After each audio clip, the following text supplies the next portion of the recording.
कट्टा मुर्गा पिया पिया सब कट्टा मुर्गा पिया पिया सब दिल बोलो हैप्पी न्यू ईयर। आप अभी सुन रहे हैं संजीत लाल यादव को।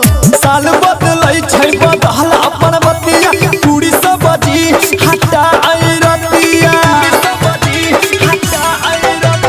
साल बदलै छै बदहल अपन बतिया पूरी सब्जी हटा आई रतिया तो बंगा डीजे जम हेतै पूरा सह तो बंगा डीजे जम हेतै पूरा सह कट्टा मुर्गा पिया पिया सब मिल बोलब हैप्पी न्यू ईयर। कट्टा मुर्गा पिया पिया सब मिल बोलब हैप्पी न्यू ईयर। कट्टा मुर्गा पिया पिया सब मिल बोलब हैप्पी न्यू ईयर। आप अभी सुन रहे हैं संजीत लाल यादव को। कट्टा मुर्गा पिया पिया सब मिल बोलब हैप्पी न्यू ईयर। हाँ मन बहन के करो बात करबै अपने बात रो पुलिस दरोगा सब देतै अपने साथ रो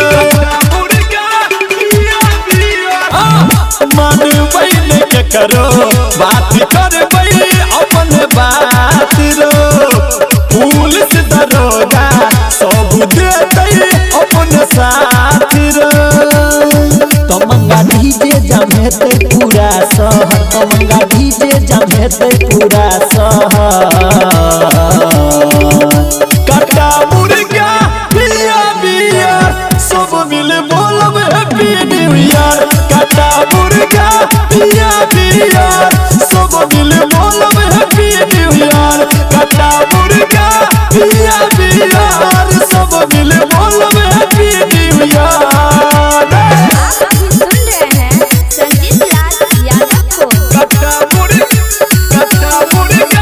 पिया पिया सब मिल बोलब हैप्पी न्यू ईयर।